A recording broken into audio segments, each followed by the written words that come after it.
Hello friend, स्वागत है आप सबका आपके अपने YouTube channel think for GS पे। जैसा कि आप सभी जानते हैं कि आज यूपीएससी प्रीलिम्स का 2025 का पेपर था। तो कई लोगों के बीच में क्यूरोसिटी होगी कि क्या आंसर होने के चाहिए, क्या आंसर की है। तो आज हम आपके सामने सेट ए की आंसर की लेके आए हैं। इसमें कुछ चेंजेस हो सकते हैं। मैंने कोशिश की है कि ढूंढ ढांड के आंसर्स निकाले हैं।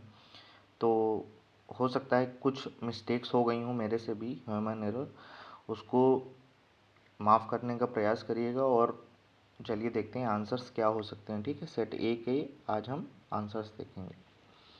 तो इसमें पहला क्वेश्चन था बॉन्ड, हेज फंड्स, स्टॉक्स और जोखिम पूंजी के ऊपर। तो इसमें केवल दो आंसर है। अभी देखिए आंसर बता दे रहा हूँ, बाकी एक्सप्लेनेशन के साथ। बाकी कई बड़ी कोचिंग्स के डालेंगे एक्सप्लेनेशन, आप देख सकते हैं। मैं आंसर अभी मेन फोकस है कि आंसर देने पे आपको। ठीक, फिर रिजर्व बैंक की आय का कौन सा स्रोत नहीं है, तो केवल एक और दो इसमें हो जाएगा आंसर। ठीक है, फिर ये एक बॉक्स टाइप का क्वेश्चन आया था ईडी और राजस्व अधिसूचना निदेशालय के ऊपर। तो इसमें इनमें से कोई भी मैच नहीं हो रहा था। ठीक, फिर आरबीआई का क्वेश्चन आया था, तो इसमें ओनली टू क्वेश्चन हो जाएगा, बीआरएसआर वाला। ठीक है, फिर भारत में ग्रामीण क्षेत्रों में कुक्कुट पालन से संबंधित एक क्वेश्चन आया था। तो इसमें कथन एक सही नहीं है, किंतु कथन दूसरा सही है। ठीक है, फिर भारत खनिज सुरक्षा भागीदारी में एक सदस्य के रूप में सम्मिलित हो गया है। ठीक, ये खनिज सुरक्षा भागीदारी के ऊपर क्वेश्चन आया था। तो इसमें एक और तीन सही हो जाएगा, दूसरा गलत है। ठीक, इसी तरह इंग्लिश मीडियम में आप लगा लीजिएगा। इस पेज में मैं लगाना भूल गया, आगे आपको उसमें भी टिक लगे हुए मिलेंगे। ठीक है, फिर सातवां क्वेश्चन ये है कि जहाँ तक किसी कंपनी में निवेश से प्राप्त प्रतिफलों का संबंध माना जाता है बॉन्ड और स्टॉक धारकों के ऊपर है। तो इसमें कथन दो और तीन दोनों सही हैं और कथन एक की व्याख्या करते हैं। ठीक है, फिर आठवां क्वेश्चन है कि वैश्विक स्तर पर किए गए इक्विटी विकल्प संविदाओं के कारोबार भारत में। तो इसमें एक और तीन आंसर हो जाएगा। ठीक, फिर चक्रीय अर्थव्यवस्था और ग्रीन हाउस गैसों के उत्सर्जन के ऊपर क्वेश्चन आया था। तो इसमें कथन दो और तीन सही है और एक की व्याख्या नहीं करता है। ठीक है, 10वां क्वेश्चन है कि पूंजीगत प्राप्तियां देयता व सृजन करती हैं या सरकार की परिसंपत्तियों में काम लाती हैं। तो इसमें एक और दो सही है, तीसरा सही नहीं है। ठीक है, फिर इसी तरह इंग्लिश मीडियम में आंसर्स लगे हुए हैं, आप पॉज करके आंसर देख सकते हैं अगर इंग्लिश मीडियम में देखना हो। फिर 11वां क्वेश्चन था राजा राम मोहन राय के ऊपर। तो इसमें दोनों सही हैं स्टेटमेंट, क्योंकि वो प्राचीन दार्शनिक जो चीज़ें थी हमारा उनका सम्मान करते थे। ठीक है, और वैज्ञानिक दृष्टिकोण को भी आगे बढ़ाना चाहते थे। 12वां क्वेश्चन असहयोग आंदोलन के ऊपर है। तो इसमें तीन स्टेटमेंट सही हैं और एक स्टेटमेंट गलत है। कौन सा? उपाधियों और सम्मानों वाला। ठीक है, फिर क्वेश्चन था अरघट या रहट इसे बोलते थे। तो रहट क्या होता था? एक बड़ा चक्का होता था जिसकी आराओं या स्पेसएक्स के बाहरी क्षणों पर मिट्टी के पात्र बड़े बड़े बंधे होते थे, वो पानी निकालते थे। ठीक, अधिकतर बैल चलाते थे, लेकिन ये ह्यूमन भी चला सकते थे। तो इसमें बैल वाला ऑप्शन है, कई लोग ये मारे होंगे लेकिन ये सही नहीं है। फिर क्वेश्चन है 14 नंबर मत्तविलास प्रहसन के ऊपर आया था। मत्तविलास प्रहसन, विचित्र चेत और घुड़पड़ा।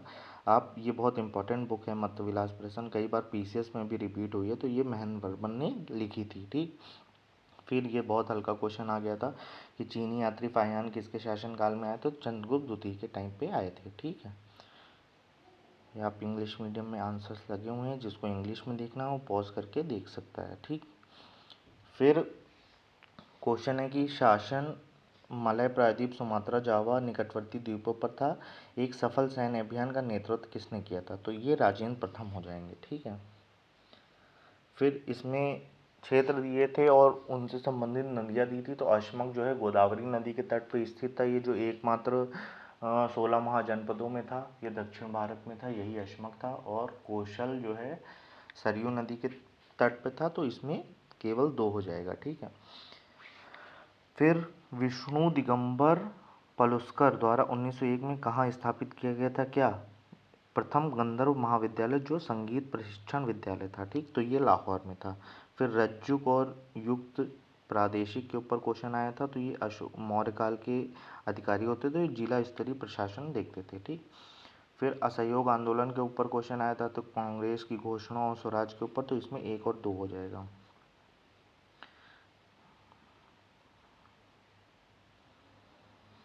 फिर कौन नाटो का सदस्य नहीं है, तो ये पूछा था, तो इसमें केवल 4 हो जाएंगे और इसमें सर्बिया और ऑस्ट्रिया नहीं थे।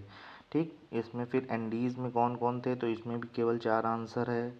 इसमें कौन कहाँ से भूमध्य रेखा नहीं गुजरती है, मतलब गुजरती है, तो इसमें कोई भी जगह से नहीं गुजरती है। ठीक है।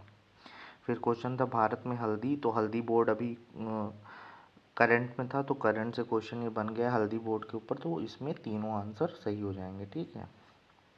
फिर है 25 नंबर क्वेश्चन कि ब्राज़ील तट की प्राचीन शैलों की मेखलाएं पश्चिमी अफ्रीकी तट की प्राचीन शैलों की मेखलाओं से मिलती हैं, तो इसमें ये वाले स्टेटमेंट देख लीजिएगा आप, इसमें तीनों स्टेटमेंट सही हैं। ठीक है।